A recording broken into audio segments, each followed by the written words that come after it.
नमस्ते everyone, welcome to thinking bridges podcast. और आज के हमारे शो में हमारे साथ हैं पंकज महावर, जो कि one of the big fours के साथ काम करते हैं in the statutory audit and assurance department. उन्हें काम करते हुए 1 महीना हुआ है for the articleship.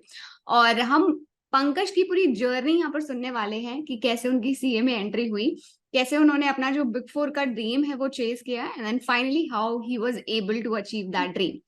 And in middle of all of that, I'd like to also tell you that Pankaj is also one of our students of Audit Masterclass. तो आइए पंकज से पूरी स्टोरी उनकी सुनते हैं. Welcome to the show Pankaj, how are you feeling? Hi ma'am, बहुत अच्छा feel हो रहा है कि मैं one of the big four EY पे मेरी आर्टिकलशिप लगी एंड मेरा ये ड्रीम था कि मैं बिग फोर पे मेरी फर्स्ट जॉब बोलना चाहिए आर्टिकलशिप ही बिग फोर से चालू हो. हाँ. एंड ये मुझे बहुत आगे जाके बहुत ब्रांड वैल्यू की भी मुझे अच्छी बेनिफिट मिलेगी एंड दैट्स लाइक. सो पंकज, हम ना आपके एकदम शुरू से शुरू करते हैं सीए की जर्नी से, कि कैसे सीए में एंट्री हुआ. लाइक कहाँ से सुनने में आया सीए प्रोफेशन के बारे में, या फिर फैमिली में कोई है, या फिर दोस्त यारों से पता चला? So let's talk about that. हाँ मैम, फर्स्ट ऑफ ऑल तो मैं मेरी फैमिली पे कोई सीए नहीं है. मैं ओके. फर्स्ट ये प्रोफेशन पे आया हूँ सीए की जर्नी पे. एंड लिटरली मैं जब क्लास 11 पे कॉमर्स सब्जेक्ट मैंने चूज किया था, उससे पहले ही मुझे माइंड में बैठ गया था कि हाँ मुझे सीए ही करना है. और मैंने सीए के बारे में बहुत कुछ सुना हुआ था एंड मुझे मैथ से एंड टैक्स से एंड अकाउंट से बहुत इंटरेस्ट है मुझे. तो इसलिए मैंने वहीं से जर्नी की मैंने चॉइस करा कि मुझे सीए ही करना है. तो इसलिए मैंने कॉमर्स बैकग्राउंड वहां से लेना चालू किया. And after the 12th ma'am मैंने तुरंत सीए फाउंडेशन की मैंने प्रिपरेशन चालू कर दी. हम्म. एंड इन जुलाई 21 मैंने सीए फाउंडेशन क्रैक किया. हम्म. उसके बाद मैंने CA intermediate single single group मैंने दिया था. मई अच्छा. 22 में मैं सीए इंटरमीडिएट 1 क्लियर किया एंड हम्म. रिसेंटली मई 23 में मैं सेकंड ग्रुप क्लियर किया था. राइट. अच्छा, तो मई 23 में मतलब बोथ ग्रुप्स आपका फाइनली हो गया, and yes. Then you started applying. Yes. अच्छा, तो जर्नी तो वैसे इंटरमीडिएट की काफी स्मूथ ही रही है, एज सच कोई या बहुत ज्यादा चैलेंजेस नहीं आए. No ma'am. But still, since अगर आई बिलीव ये वीडियो कोई अगर आपके जूनियर्स देख रहे होंगे, तो उनको आप अपनी इंटरमीडिएट प्रिपरेशन की जर्नी से कोई एक आधी लर्निंग आप शेयर कर सके कि ये चीजें ध्यान रखना, this will help you in cracking the exam. Sure sure sure ma'am. अगर सीए इंटरमीडिएट की बात की जाए तो मैम मैं तीन चीज पे बिलीव करता हूँ. क्लास डेली देखना, हम्म. होमवर्क रोज करना एंड हम्म. Be consistency. रोज हम्म. का रोज भले आप 1 आवर्स दो स्टडी पे, बट लेकिन हाँ. कंसिस्टेंसी होनी चाहिए. मेरे टीचर ने बताया था कि अगर आप कंसिस्टेंसी नहीं रखते अपने लाइफ पे तो फिर आप वो जहां आपको पहुंचना है वहां तक एक ये आपका ड्रॉबैक पॉइंट बन जाएगा कि आप वो अचीव नहीं कर पाएंगे. तो मैंने क्लास हमेशा रेगुलर ज्वाइन करी थी. मेरी फेस टू फेस क्लास थी एंड मैंने हम्म. हमेशा अपने जो सर है उनसे हमेशा फॉलो अप लिया था. And hmm. मॉक टेस्ट हमेशा देना चाहिए. एंड सब्जेक्ट वाइज बात की जाए तो मैंने टैक्स, एक्चुअली मेरे को टैक्स बहुत पसंद है, तो मेरा स्ट्रेंथ बोली जाए तो टैक्स एंड अकाउंट्स थे. एंड हाँ. लॉ थोड़ा मेरा ड्रॉबैक पॉइंट था क्योंकि एक्चुअली मुझे थ्योरी सब्जेक्ट में बहुत प्रॉब्लम होती है. तो मैंने हाँ. उसको कंसिस्टेंसी में hand written notes and the हाँ सब पहली बात तो मैम थ्योरी सब्जेक्ट में ना हैंड रिटन नोट्स बहुत काम आते हैं. जब जब हम्म. तक आप अपने हाथ से लिख के नहीं देखेंगे ना तो वो माइंड पे बैठते नहीं है. तो मैं हमेशा हम्म. हैंड रिटन नोट्स बनाते हुए चलता था. तो वो मेरे लिए हम्म. अच्छी बेनिफिट थी. राइट. अ, तो अब हम ना आपकी सीए इंटरमीडिएट के बाद जो आर्टिकलशिप हंटिंग वाली जर्नी है ना, उसके बारे में हम्म. थोड़ा डिस्कस करते हैं पंकज. तो हम्म. ग्रुप 2 का रिजल्ट आने से पहले ही हम्म. आपने आर्टिकलशिप के लिए अप्लाई करना शुरू कर दिया था, हम्म. और क्या क्या चीजों की आपने प्रिपरेशन अपनी शुरू करी थी? मतलब थोड़ा सा उस जर्नी के बारे में बताइए कि रिजल्ट के बाद आपने अप्लाई करना स्टार्ट किया था. No ma'am. मैम रिजल्ट से पहले ही मैंने फर्स्ट ऑफ ऑल तो मैं थैंकफुल दूंगा अर्चित सर एंड आपको कि थिंकिंग दिस टीम ने मेरी बहुत हेल्पफुल करी आर्टिकलशिप की जर्नी पे. मैंने मैम जैसे ही पेपर दे दिया था उसके हम्म. 1 मंथ के बाद मैंने थिंकिंग ब्रिज से ऑडिट की मास्टर क्लास परचेस करी थी. हम्म. वो लिटरली अर्चित सर ने वही सब कुछ बताया जो प्रैक्टिकल लाइफ पे होती है. How to hmm. Work audit and कैसे वर्क पेपर बनते हैं. एंड रियली जो हम थ्योरेटिकली पढ़ के आते हैं as a CA intermediate student, अब उसके बाद हमको प्रैक्टिकल नॉलेज चाहिए होती है. तो वो प्रैक्टिकल नॉलेज मेरे को आर्टिकलशिप से पहले अर्चित सर ने क्लास के बीच मैंने उनसे बहुत अच्छा गाइडेंस भी लिया था एंड कन्वर्सेशन भी हुई थी मेरी और अर्चित सर से। हम्म। उससे भी बहुत हेल्पफुल मिली मैम मेरे को इंटरव्यू क्रैक करने में भी। एंड लिटरली उसके बाद मैंने प्री रिजल्ट ड्राइव भी निकला था तो उस पे मैंने किया था, तो उस पे ऐसी ही बात। राइट। तो पंकज, आपने मतलब ये जो पूरा मतलब प्रिपरेशन का जो जर्नी था उसमें क्या क्या कैसे कैसे आपने प्रिपरेशन करी? सी, डेफिनेटली अपना टेक्निकल ब्रशअप करना है, उसके लिए आपने अपने टेक्निकल स्किल्स को एनहांस करने के लिए आपने ऑडिट मास्टर क्लास को चूज किया। And thank you so much for this lovely feedback also. But apart from that also, what all did you prepare so that you could be ready for the interview? Ma'am interview, first of all तो interview के लिए तो मैं आप ही को दूंगा ma'am credit, तो आपने ही मेरी प्रैक्टिस करवाई थी इंटरव्यू को।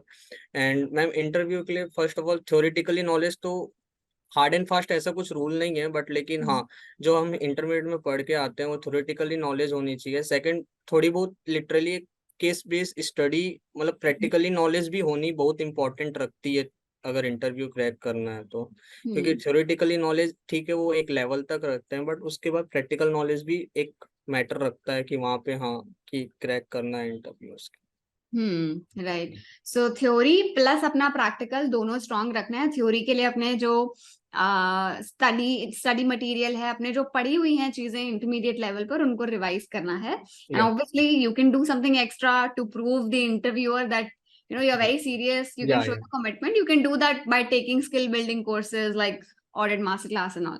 Yes right. सो अब मुझे ये बताओ कि जो आपका एप्लीकेशन प्रोसेस था वो क्या था? आपने कहाँ कहाँ पर अप्लाई करा, किस किस को रीच आउट करा, लिंक्डइन के थ्रू करा, करियर पेजेस के थ्रू करा, या फिर ये जो थर्ड पार्टी जॉब वेबसाइट्स होती हैं उनके थ्रू करा? What was the entire application process? I am apply through ma'am LinkedIn अच्छा। And from the EY website on. अच्छा, तो आपने लिंक्डइन पे ईवाई का पेज विजिट करा और वहां या पर वैकेंसी थी और वहां या पर आप जाके अप्लाई कर दिया? Absolute. Okay okay, as simple as that, right? तो यस मैम। यहाँ पर आई बिलीव कोई मतलब पोर्टल पे आपने अपना कैंडिडेचर डाला था या फिर किसी एचआर के थ्रू आपने फॉरवर्ड कराया था?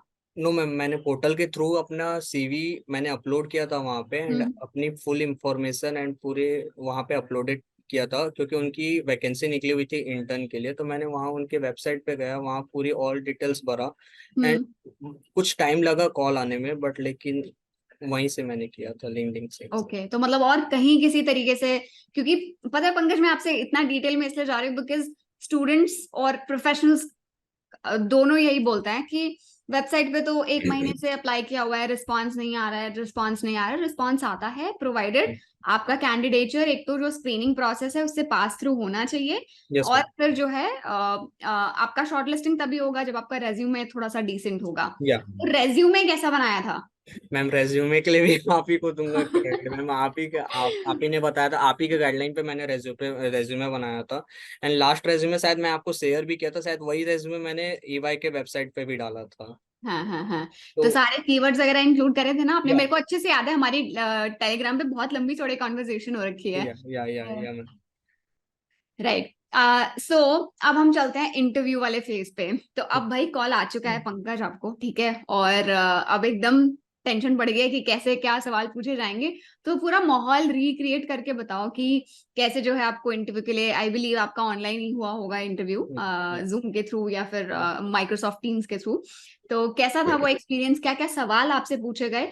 और सवाल थोड़ा स्पेसिफिक जरूर बताना, क्योंकि जो स्टूडेंट्स और जो प्रोफेशनल्स ये वीडियोस देख रहे होंगे उनको भी एक आइडिया लग जाएगा कि अच्छा मुझे ये सेट ऑफ क्वेश्चंस प्रिपेयर करके जाना चाहिए, ये सब चीजें पढ़ के जानी चाहिए। Sure ma'am. Ma'am first of all तो इंटरव्यू का प्रोसेस हर किसी को डर लगता है कि मैं क्या करूंगा, कि कैसे करूंगा, कि सामने वाला क्या पूछेगा मेरे से। ये सबसे पहले तो डर सबके, मेरे अंदर भी ये डर था मैम। मैंने क्या किया था मैम, सबसे पहले तो मैंने जो ऑडिट के जो इंटरमीडिएट में मैंने नीरज सर से क्लास ली थी, तो उनकी पूरी जो बुक थी मैंने एक बार 1 वीक्स पहले ही मेरे को पता चल गया था कि 1 वीक के बाद मेरा इंटरव्यू है। उन्होंने पहले ही ओके। बता दिया था 4 to 5 days बिफोर इंटरव्यू। हम्म। तो मैम मैंने क्या किया था, पूरा जो मेन मेन चैप्टर है, जैसे ऑडिट ऑफ फाइनेंशियल स्टेटमेंट हो गए, ऑडिट रिपोर्ट वाले चैप्टर हो गए, बेसिक हम्म। चैप्टर हो गए, ये हम्म। सब चैप्टर को मैंने गो थ्रू आउट किया था, पूरे बुक को मैंने थ्रू आउट कर लिया था। एंड सेकंड मैम मैंने प्रैक्टिकल लाइफ पे जो अभी रिसेंटली चल रहे हैं ऑडिट से रिलेटेड, मैंने नेट से भी कुछ मैंने रिसर्च किया था कि interviewer what question are asking from the candidate. तो मैंने वहां से भी मुझे कुछ हेल्पफुल मिली थी sourcing on the net. And ma'am third चीज मैं ये बोलना चाहूंगा कि पैनिक नहीं होना चाहिए हमेशा इंटरव्यू, वो भी एक ऐसा समझ के हम पूछते राइट। हैं कि एक at a CA intermediate level ही ये कैंडिडेट पढ़ के आया है, तो वो ज्यादा हेक्टिक मतलब सवाल भी वैसे नहीं पूछेंगे। हम्म या प्रोफेशनलिज्म मैम हमेशा अपना मेंटेन करके चलना चाहिए, तो फिर सब हो जाता है। राइट।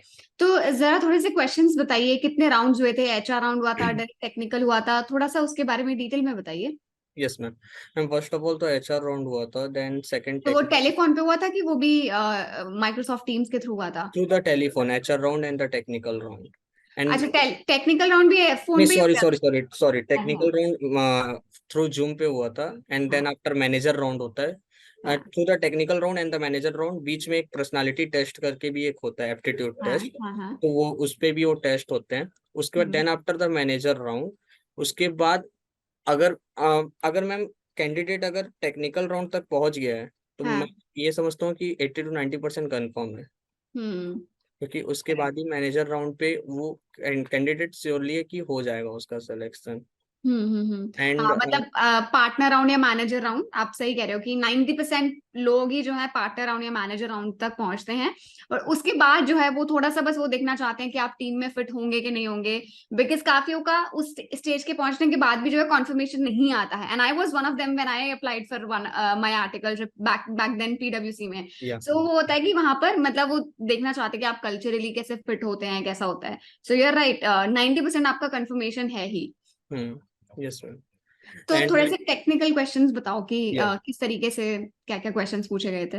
मैम टेक्निकल क्वेश्चन की बोले जाए तो जैसे कि trade receivable, trade payable, cash and bank, other current liability, ये सब की हाँ ऑडिट कैसे होती है, लाइक असर्शन क्या है, हाँ। वैल्यूएशन कैसे आप ऑडिट करेंगे एज अ ट्रेड पेबल की। And hmm. मैम सेकंड चीज केस बेस्ड स्टडी भी कई बार आस्क हो सकती है, क्योंकि ओके। ये एक्सपेक्टेशन रखी जाती है कि आप एज अ सी इंटरमीडिएट पढ़ के आ रहे हैं, एंड थोड़ा सा theoretically knowledge plus practical knowledge भी है कि आप एक केस बेस्ड स्टडी को सॉल्व कर पाए। राइट। तो केस स्टडी कौन से टॉपिक्स के अराउंड पूछी गई थी?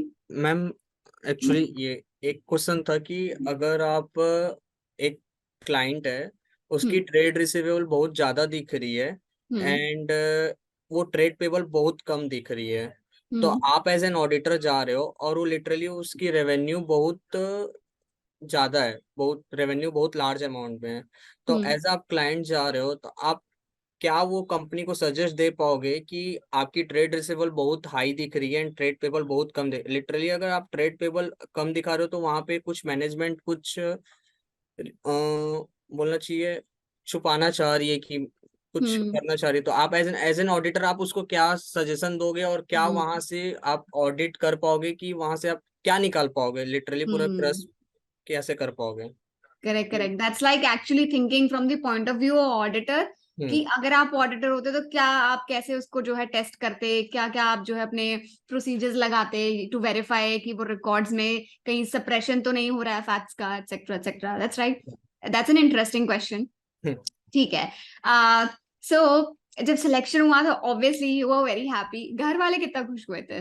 मैम बहुत खुश हो गए थे घर वाले, सबसे ज्यादा तो मम्मी खुश हो गई थी कि इतने बड़े कंपनी पे आपकी आर्टिकलशिप लग गई है। मैंने उनको बताया था कि मैंने अप्लाई किया हुआ है, बट हाँ। लेकिन जब अब रिजल्ट आया कि आपका सिलेक्शन हो गया, तो मैंने मम्मी को बताया, तो लिटरली मम्मी के फेस पे बहुत खुशी आ गई। चलो बहुत बढ़िया। पेरेंट्स यार सबसे ज्यादा खुश होते हैं Pankaj, that's yes. Absolutely right. Yes. So अभी पंकज सिंह से ऑलरेडी एक महीना हो गया है, तो हम्म।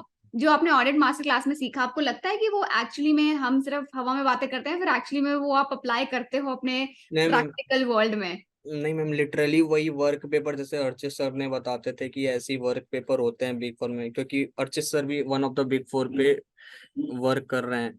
तो वहाँ उन्होंने भी बताया था कि हाँ ऐसे ऐसे वर्क पेपर होते हैं, और वो जैसे ही वर्क पेपर मैंने बताया था, मैंने प्रैक्टिस करी थी, लिटरली मुझे हेल्पफुल मिल रही है पूरे।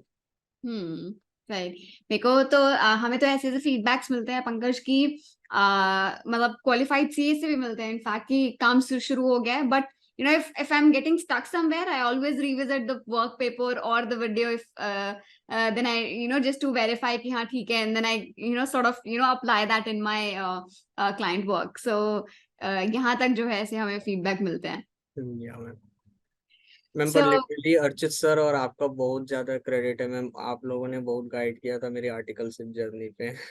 Once again thank you. you're so sweet, but ultimately आपकी मेहनत डेफिनेटली थी. आपने अपना पढ़ाई प्रॉपर रखा, आपने कॉन्फिडेंटली आपने अपने आप को रिप्रेजेंट करा, कहीं पर भी आपने काम चोरी नहीं करी. When it comes to applying, मेहनत करना जो भी था, that the credit goes to you and definitely your family. But also grateful to have students like you who are, you know, expressing their love and support for us. So that's all. Thank you so much Pankaj for joining in, and I really hope जल्दी से आप CA बने, और फिर हम एक CA बनने के बाद भी आपका जो है पूरा जर्नी रिकॉर्ड करें सीए वाला.